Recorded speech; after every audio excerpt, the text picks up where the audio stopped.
Alhamdulillah, wa salatu wa salam ala rasulillah, wa ala alihi wa sahbihi ajma'in, frères et sœurs en islam, assalamu alaikum wa rahmatullahi wa barakatuh, question numéro 1.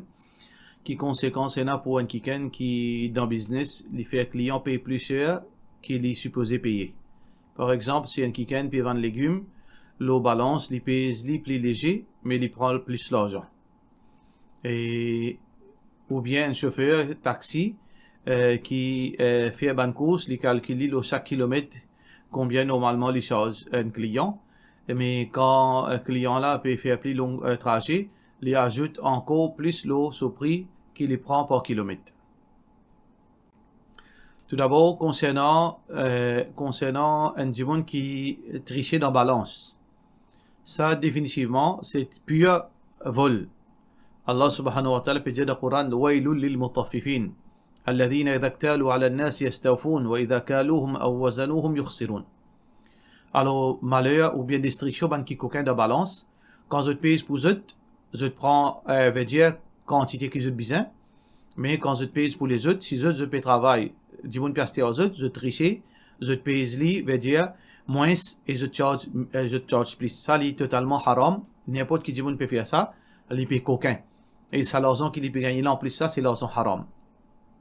Par contre, concernant, deuxième partie aux questions, concernant taxi. Alors, ça, normalement, ça question-là, il n'est pas appliqué dans le contexte Maurice. Parce que je ne suis pas au courant, moi, qui dans Maurice, un taxi, il charge un client au kilomètre. Alors, donc, taxi là, il y en a toute discrétion pour demander quantité prix qu'il a envie. C'est au client de accepter ou bien, veut dire, il n'est pas accepté. Si par exemple, un client peut prendre un taxi depuis Poli pour le Rosil, il est capable un taxi d'y aller 500 roupies, le talent d'y aller 600 roupies, le talent d'y aller 800 roupies, c'est lui qui vient décider. Alors, ne pas croire que ça, l'exemple là, il applique dans le contexte Maurice. Par contre, si dans un pays, que le taxi il charge par kilomètre, alors, de pour lui, par exemple, d'un endroit à un endroit, c'est 50 km. Si il y a 10 roupies par kilomètre, c'est 500, il a besoin de prendre 500. Mais si, au lieu de charge 500, il charge 600. Basant le quoi, sans aucune raison valable, là, oui, ça sent qu'il prend plus ça, c'est une petite chose qu'il n'a pas gagné droit à prendre. Mais dans Maurice, on ne peut pas croire, il est acceptable. C'est ça veut dire se faire taxi, il gagne droit pour quantité qu'il a envie, sans qu'il ait abusé. Et d'ailleurs, il n'a aucun abus, il gagne droit de prix qu'il a envie, c'est au client, il choisir. Ça veut dire, si le client a envie de payer cher, ça se droit, ou bien s'il a envie. Sauf que dans ce cas, peut-être qu'un chauffeur taxi, il ne faudrait pas les abuser. Si dans le moment que tu n'as aucun taxi, excepté un seul du monde, il touche le chauffeur, et ça, du monde là, il donne la peine, il donne détresse, il donne urgence, il peut bien faire une course par tel endroit, ou bien par l'hôpital, par exemple, ou bien par tel endroit, et normalement, sa course là, il vaut 200 roupies. Un chauffeur taxi, il n'a pas gagné droit, profite de une situation, de faiblesse du monde. Dans ce cas-là, il ne faudrait pas qu'il y abuse. Dans ce cas-là, il ne faudrait pas l'y abuser. Question suivante. Salam alaikum, pendant Ramadan, pour ce hediek iftar, tu peux mettre alarme, 8 à 10 minutes, que tu peux gagner avant Azan. Mon question, c'est après Ramadan, si besoin fini, arrête manger 10 minutes avant Azan. Pour ce hediek, aujourd'hui, mon gagne tirer 5 minutes pour Azan, Fajr, donner les là, mon arrête manger. Est-ce que mon rosa l'y compter, ou bien, tu besoin arrête manger 10 minutes avant Azan? Alors, il n'y a aucune place, il n'y a aucune raison pour arrêter de manger 10 minutes avant Azan. Un du monde manger, Allah subhanahu wa ta'ala peut dire وَكُلُوا وَاشْرَبُوا حَتَّى يَتَبَيَّنَ لَكُمُ الْخَيْطُ الْأَبْيَضُ مِنَ الْخَيْطِ الْأَسْوَدِ مِنَ الْفَجْرِ. Mangez boire jusqu'à que, veut dire le fil blanc de Fajr et le fil noir de Fajr, veut dire nous capables de faire distinction entre le jour et la nuit. Alors donc, un du monde il a le droit de manger jusqu'à les Fajr rentrer. Ça veut dire si les Fajr peut rentrer, par exemple, 5h20. Un dimanche, il a le droit de manger, faire série jusqu'à 5h20 exactement. Il ne peut pas faire plus que ça. Ça veut dire nous payons pas attendre 10 minutes avant Azan, 5 minutes avant Azan. Sauf dans un seul cas, dans le contexte Maurice, alors nous pas fier Azan. Parce que normalement, la plupart des muazzins ne pas donner Azan dans l'air qui Fajr rentre. Par exemple, si dans Maurice, Fajr rentre 5h20, et Namazid donne 5h20, et Namazid donne 5h21, et Nad donne 5h25, et Nad donne 5h30. Alors donc, nous pas fait Azan. Ça qui nous fait, nous veut dire nous calendrier.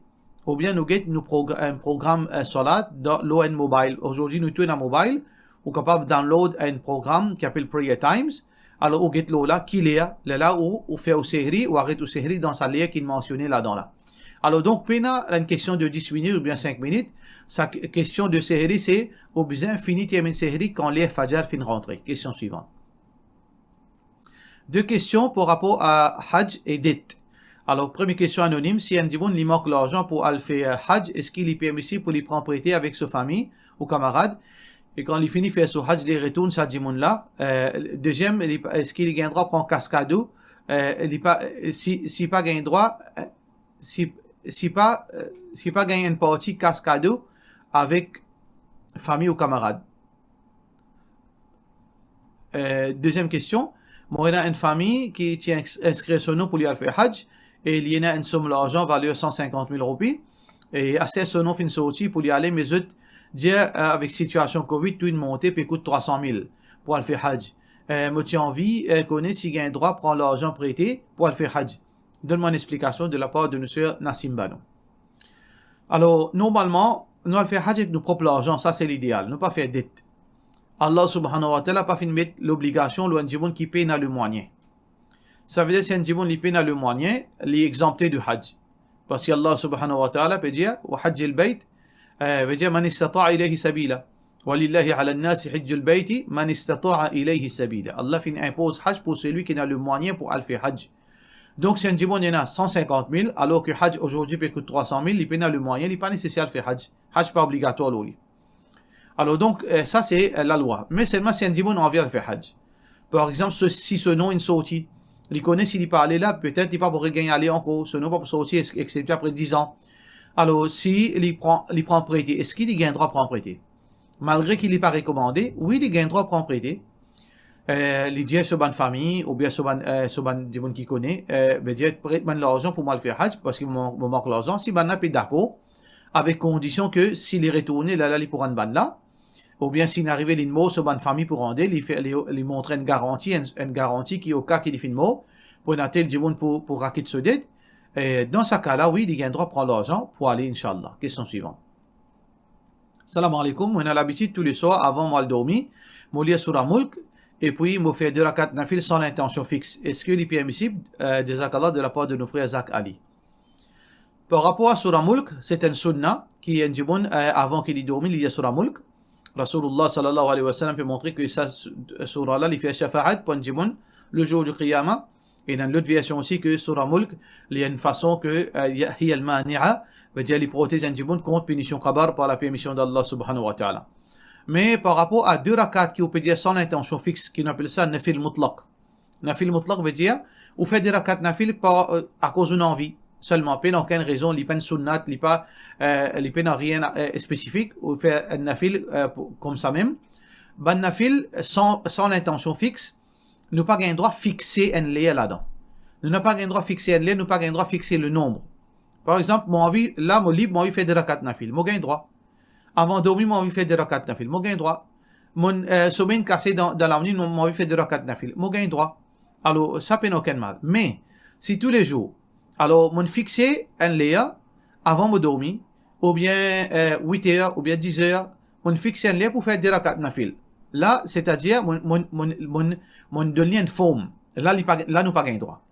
Donc, au cas, ça veut dire, ou capable faire 2 rakats nafil avant de dormir, parfois, ou capable faire, veut dire, parfois, ou bien on capable garder ou sunnat ou faire avant de dormir, mais fixer 2 rakats nafil sans aucune intention fixe avant ou dormir tous les jours, ça, il est capable d'une bid'a, faudrait pas nous faire. Question suivante.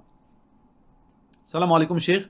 Mon père marié dans quelques mois, Inch'Allah, alors mon suivre Aqidah Tawhid. Et mon fiancé, aussi, les suivre Aqidah, même Aqidah, vu que tous les temps, mon papa, il a le masjid, mais vu que mon papa, tous les temps, final masjid, masjid tablik, les petits contents qui, certifient faire un nikah dans masjid tablik. Mais mon fiancé peut objecter à cause il pas masjid tawhid. Quelle explication qui est capable de donner là? Alors première rectification, pena ça veut dire masjid aqidah tawhid et masjid aqidah tablik. Tablik c'est pas une aqidah ça. Il y a beaucoup de monde qui dit tablik c'est sur aqidah tawhid. Il y a beaucoup de monde qui prétendent l'idole, ils suivent masjid tawhid ou bien les contrôles masjid tawhid sur aqida, pas tawhid sur aqida, na shirk et na bid'a. Alors, il n'est pas une question de masjid, c'est une question de conviction. Alors donc, pena aucun, généralement, pena aucun, c'est-à-dire, veut dire connexion avec masjid et aqida. Mais, normalement, un masjid tawhid, supposément, c'est la direction, je crois, dans conviction aqida tawhid. Par contre, un masjid tabligh jamaat, en général, zut aqida, il y a certaines différences entre zut, généralement parlant, nous pas dire tout le monde bizarre comme ça, parfois il y a un petit décalage dans zut certaines ban aqida et ban tawhid. Mais il n'est pas nécessairement vrai. Alors donc, dans ce cas-là, disons nous dire vraiment, masjid tabligh là, ban jibun qui dirige sa masjid là, zut aqida, il y a certaines différences entre aqida tawhid et zut. Alors donc, est-ce que Nika compté s'y fait là-bas? Oui, Nika compté. Nika compté. Mais normalement, nous connaissons que dans Nika, célébration Nika de ban masjid tabligh ou bien sunnat jamaat, il y a certaines différences. Alors, parmi les différences qu'il y a dans Nika, entre quand fait là-bas et fait dans masjid tawhid, c'est long fatiha. Long fatiha après Nika. Alors, nous, en tant que celui qui suit le Coran et Sunna spécifiquement, nous croyons que, nous payons un long fatiha en jamaat pour faire, tout le monde lève la main, faire dua, faire fatiha. Nous pas croire qu'il y a ça dans hadith, que le prophète sallallahu alayhi wa sallam, après le nikah, fait tout faire dua en congrégation pour ça du monde qui peut mourir là. Alors ça c'est première différence. Mais sinon, les autres différences apportent cela. Alors, dans ce cas-là, nous conseillons papa là, veut dire que du moment qu'il suivent Coran et Sunna, pour éviter ban complications, peut-être la plupart ou ban djibon ou ban invité, de tawhid, pour éviter ban malentendu, pour éviter ban embarras, alors faire l'idée de masjid tawhid, pas commence une relation par problème. Papa là, veut dire, bon, c'est-à-dire, ça monsieur là qui peut marier. Papa là, malgré qu'il est responsable de la fille, alors faudrait pas lui créer une situation, les tenir tête avec sa dulhala. Et dulhala, ça veut dire les jeunes. Papa là, il y en a plus maturité. Ça veut dire qu'il y en a plus maturité, les plus grands, les plus raisonnables. Alors donc, ou pas créer une situation où on peut assister, alors Tifi garçon faire polémique, il y a un problème. À cause où Tifi il y a un problème. Alors moi, mon petit peu conseil, faire les masjid tawhid, et Inch'Allah, veut dire, pour ça, pas déraper, pas dérapage par la suite. Question suivante. Assalamu alaikum, est-ce qu'il est permis pour travailler dans la banque islamique? Bien sûr, il est permis pour travailler dans la banque islamique. Moi, pas sûr si Habib Bank, il faut l'islamique ou pas. Mais, mon recevoir un offre travail là-bas qui est au conseil, moi. De la part de nos frères Hussein, Niasa. Jamais Habib Bank tient la banque islamique. Ça veut dire que son nom Habib, ou bien son nom Muhammad, ou bien son nom Fatima, c'est la banque là, veut dire l'ivin islamique. La banque, Saban la banque qui est dans Maurice, c'est tout dans la banque conventionnelle. Nous payons aucun la banque islamique dans Maurice. Alors, du moment qu'on appelle la banque conventionnelle, la base de cette transaction, les bases de l'intérêt. Alors donc, en tant que musulman, si à ce là ou le travail, ou pas supposé aller vers la banque pour travail. Question suivante. Salam alaikum, cheikh, qui nous fait avec un Coran qui pas en bon état, mais aussi comment nous pouvons débarrasser un ban pamphlet qui n'a non Allah et ou écriture Coran, etc. de la part de nos frères Muhammad. Meilleure façon pour capable contenir un Coran qui finit déchiré par exemple, qui nous besoin faire avec les Corans, ou bien ban pamphlet, ou bien ban page qui n'a kalam Allah là-dedans. Alors meilleure façon c'est brûler. C'était ça la façon que Uthman ibn Affan radiyallahu anhu, le troisième calife, détruire sa ban Coran qui tient cette indifférence dans la lecture. Alors donc, mais seulement comment faire-li? C'est que on prend sa Coran là, on met-li d'un récipient ou bien d'un touk, d'un seau en métal. Alors donc, là on met-li là-dedans, on met l'essence, on brûle jusqu'à qui on pas trouve aucun harf, aucune lettre. Ça veut dire, on besoin continuer, brûler jusqu'à qu'il vienne la cendre, dire, qu'il n'y a aucun texte là. Là, on est capable, zet ça, la cendre là dans de l'eau, veut dire, les cils dans de l'eau. Mais nous pas, à jeter dans la mer, comme certains divons prétendent, nous mettons dans un sac, nous jeter dans la mer, parce que généralement, parlant, ban qui qui vous jettent dans la mer, soit les finis d'enfiler ban pêcheurs, soit la mer rejette l'eau la plage, donc d'une façon pareille, il n'est pas correct. Parfois arriver, vague, comment dire, traîner jusqu'à qu'il y a devant place côté là, et un déchet humain qui est déversé dans la mer. Donc, il n'est pas une solution pour les aider dans la mer. Et de nos jours, il n'est pas une solution pour entrer en bas la terre. Parce que souvent, des fois, il y a de l'eau sale qui circule en bas la terre, parce qu'il nous peut vivre dans la ville, dans le village, un tuyau cassé, etc. Alors, donc, meilleure façon, c'est brûler dans un tout, comment nous dire, en métal, là où c'est sur la scène de l'eau. Question suivante. Salam alaikum, fait comme si mon habitué fait sunnat Zohar tous les jours, mais un jour, mon pas fin récit, ça 4 sunnat avant Zohar. Mon récit fait mon 4 phrases avec imam, puis mon gain, 5 minutes resté, mon le temps pour me faire à cause du travail. Est-ce que mon fait 4 sunnat Zohar ou bien mon fait 2 sunnat Zohar? À noter qui mon envie de faire tout mon sunnat ratiba qui est attaché avec Zohar. Jazakallah khairan. Tout d'abord, nous besoin pas faire sunnat vin comme un phrase. Dans l'esprit, nous besoin comprendre ça. Phrase, un autre qui chose, sunnat, un autre qui chose. Qui veut dire sunnat? Sunnat veut dire les recommander pour faire, mais il pas obligatoire. Ça veut dire du monde tant qu'il est capable de faire sunnat. Mais seulement, faudrait pas qu'il quand il raté, il y a croire que il fait un péché. Pas aucun péché là-dedans, mais seulement tant qu'un monde est capable de respecter ça, 12 sunnat au quotidien, qu'on appelle les sunnat ratiba, les meilleurs pour lui. Alors, dans le cas, si ou pas réussi faire 4 à 4 sunnat avant Zohar, avant Faraz Zohar, là, après Zohar, il reste 2 minutes, il reste 5 minutes. Qui ou fait? Soit on fait 4 sunnat, ou pour gagner seulement en option. Soit on fait 4 sunnat là, soit on fait 2 sunnat. On fait 4 sunnat meilleurs. Là, ça 2 sunnat là, si on a envie de remplacer les. On est capable de remplacer les, quand on gagne les temps. Rasulullah sallallahu alayhi wa sallam, si remplace les après Asar. Si on pas gagné les temps, les peines n'ont rien de mal qui au fin ratli. Alors donc, soit on fait 4 sunnat, là on remplace la deuxième, 2 rakats là, soit on fait 2 sunnat, là quand à un moment de la journée, ou bien jusqu'à tantôt, on est capable de remplacer sa 4 sunnat. Là, si on a envie, mais il peine l'obligation. Question suivante. Une question de la part de nos frères Muhammad Ali, il peut demander une explication d'un hadith, et il finit amener un texte en français, que Abu Hurairah radiyallahu anhu dit que le prophète sallallahu alayhi wa sallam a dit, lorsque je dormais, un groupe avec entre parenthèses, il fait mettre un groupe de mes compagnons ont été amenés près de moi.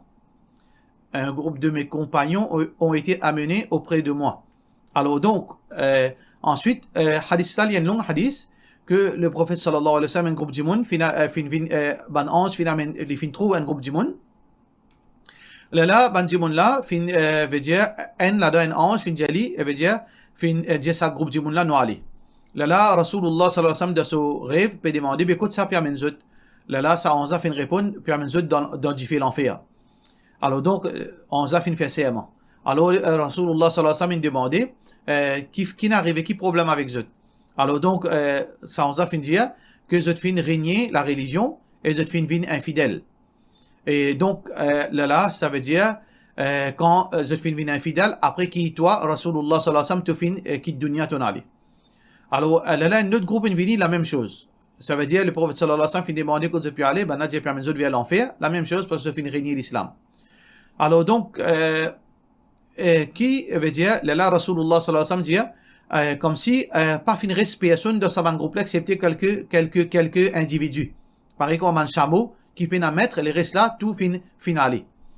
Alors, tout d'abord, dans ce texte que vous finissez mentionner là, frère Muhammad Ali, il y a quelque chose qui, peine de hadith, c'est quelque chose de fin introduire dans ce hadith là, peine à ça de hadith, mon compagnon. Dans ce hadith là, peine à ça. Hadith là trouve dans Bukhari. Alors, donc, dans ce hadith là, ce texte est comme ça, baynama ana qa'im, pendant qu'il m'a fait debout, dans l'autre version, pendant qu'il m'a fait dormir. Ça veut dire les deux versions, les authentiques. Pendant qu'il m'a dormi, mon rêve qui m'a debout le jour du Qiyamah. Dans l'autre version, qui trouve dans Bukhari, que m'a debout côte al-Hawd, Kawthar, le bassin que le prophète sallallahu alayhi wa sallam pour gagner le jour du Qiyamah. Donc le prophète sallallahu alayhi wa sallam finit rêver pendant qu'il est debout côte ce bassin là. Alors il trouve un groupe de personnes qui les connaît. Un groupe de personnes qui les connaît. Pas fin mentionne Sahaba dans aucun texte. Alors donc, faudrait pas nous prendre ça pour le faire croire que Sahaba fin faire kufr. Mais, un groupe de personnes qui le prophète sallallahu alayhi wa sallam fin connaît. Il y a plusieurs probabilités. Les capables peuvent faire référence à Ban Jimoun que dans l'époque Abu Bakr radiallahu an, qui renonce l'islam. C'est un groupe de personnes qui renoncent l'islam, veut dire après la mort du prophète sallallahu alayhi wa sallam, tu refuses pour donner zakat. Alors donc ça c'est un groupe de personnes qui, parmi là-dedans, il y en a qui retournent vers l'islam, qui fait tauba, et il y en a des qui renoncent l'islam. Soit qui peut faire référence dans ce hadith-là à cette bonne personne-là, soit que le prophète sallallahu alayhi wa sallam peut cause concernant ban musulman après ça qui fait renonce certaines pratiques de l'islam, soit que le prophète sallallahu alayhi wa sallam peut faire, parce que le prophète fait une conduite par rapport à, veut dire, je te font partie dans sa ummat-là, dans sa communauté-là, soit que le prophète sallallahu alayhi wa sallam peut faire référence à, qui appelle les autres, ummatud da'wa. Parce que le peuple du prophète sallallahu alayhi wa sallam, il divise en deux catégories. Ummat Rasulullah sallallahu alayhi wa sallam, le peuple du prophète sallallahu alayhi wa sallam divise en deux catégories. On appelle ummatud da'wa, ummatul ijaba. Le peuple de da'wa est le peuple qui fait accepter le message. Le peuple qui n'accepte le message, c'est ban musulman. Par contre, le peuple que le prophète sallallahu alayhi wa sallam fait une vers eux, c'est tout musulman, c'est tout du monde appartient à la prophétie du prophète sallallahu alayhi wa sallam, y compris juifs, chrétiens, bouddhistes, hindous, etc. Alors donc, le prophète sallallahu alayhi wa sallam peut faire référence, possiblement à ça, tout ban du monde après lui. Alors, les connaissent parce qu'ils savent, ils font partie de ce ummat. C'est ça qui est des vraies explications de ce hadith. Alors donc, ça plus probable, c'est que ce hadith-là peut référer à, moi, fin trouve un groupe du monde parmi mon ummat. Ça veut dire mon ummat, qui me connaît ça mon ummat. Parce que le prophète sallallahu alayhi wa sallam, pour connaître ce ummat. Ummatul da'wa ou bien ummatul ijaba. Alors donc, dans ce hadith-là, peut référer que ban du monde, après la mort du prophète sallallahu alayhi wa sallam, et un musulman, il pour renoncer la religion, et un ban non-musulman, pour retourner vers l'islam, et un ban non-musulman, pour persister, pour rester dans la mécréance. Question suivante. Salam alaikum, Cheikh. Est-ce qu'il est capable de donner une explication au surah 14, versets 24, 25, 26? Surah 14, versets 24, 25, 26, Allah subhanahu wa ta'ala peut dire Alam tara kayfa daraballahu mathalan kalimatan tayyibatan ka shajaratin tayyiba asluha thabitun wa far'uha fis sama' tu'ti ukulaha kulla hinin bi'idhni rabbiha wa yadribu Allahu al-amthala lin-nasi la'allahum yatadhakkarun wa mathalu kalimatin khabithatin ka shajaratin khabitha ijtuthat min fawqi al-ardi ma laha min qarar. Alors donc, dans ces trois versets-là, Allah subhanahu wa ta'ala donne l'exemple. L'exemple de un arbre, deux arbres. Un arbre qui est en bonne santé et un arbre qui est pourri. L'arbre qui est en bonne santé, Allah subhanahu wa ta'ala peut faire référence à l'arbre qui est en bonne santé, qui se racine bien fixe dans la terre, et sur une branche bien étalée, et il donne un fruit qui est succulent. Alors que, veut dire un fruit qui, tout au long de l'année, il donne récolte. Alors qu'il y a un arbre il y a un mauvais arbre qui finit gâté, un arbre qui se racine, il finit soulevé, il n'est pas stable, et sur une branche, il finit sec, et il n'a aucun fruit, il n'a pas de stabilité. Qui l'exemple qu'Allah subhanahu wa ta'ala peut donner là-dedans, c'est la différence entre la foi et la mécréance. Alors donc, l'arbre qui donne ce fruit, c'est le croyant. Le croyant qui se racine, ici peut faire référence à Iman de Solekia, et l'arbre, le croyant c'est l'arbre, et sa racine c'est Iman de Solekia, et sa fruit qu'il lui donnait tout au long de l'année, c'est sur une bonne action. Alors que le mécréant, le mécréant représente l'arbre qui veut dire qu'il est sec, qu'il est pourri, et veut dire sa racine pas stable, c'est Solekia il est pas stable, et aussi il n'a aucune bonne action qu'il lui donnait. Voilà l'exemple que Allah subhanahu wa ta'ala fait citer dans sa verset là. Question suivante. Salam alaikum aux questions. Si les enfants peuvent discuter le partage, est-ce que maman et papa qui finissent une cas de gain azab kabar? Comment maman et papa pour gagner punition? L'eau ban quelque chose qui pas dans notre contrôle. Allah peut dire dans le Coran wala taziru waziratun wizra ukhra. Personne pas pour s'ailler fardeau de ce prochain. Quand un maman et papa est mort, l'héritage ça lui vient dans gérance Allah qui gère l'héritage. Quand un papa finit quitter une richesse ou bien une maman finit quitter une richesse et papa ou maman finit mort, alors sa richesse là elle est bien gérée d'après l'islam. L'islam il finit mettre façon qui moi pour distribuer sa richesse. Normalement, un père parle pour madame, un père parle pour bons enfants, un père parle pour garçons, petites filles, etc. Finit défini dans le Coran. Si ça bons enfants là paient la guerre, c'est eux qui blâment. C'est pas parents qui blâment, je pouvoir payer les conséquences parce qu'Allah finit fixé. Je pas d'héritage, je besoin pas la guerre, je besoin accepter ça qu'Allah finit décréter. وما كان لمؤمن ولا مؤمنة إذا قضى الله ورسوله أمرا pardon أن يكون لهم الخيرة من أمرهم. Un croyant ou bien une croyante, je pas gain droit trouve choix quand Allah finit décrète quelque chose. Mais je besoin soumettre à Allah ce décret. Question suivante. Salam alaikum. Est-ce que Ya Salamu Ya Allah c'est un dua shifa? Et un hadith authentique concernant sa wazifa là. Pour un djimoun qui a une guérison, il récite Ya Allah Ya Salam, pas existe ça. Pas existe. Pour cela, Wassalamu alaikum wa rahmatullahi wa barakatuh.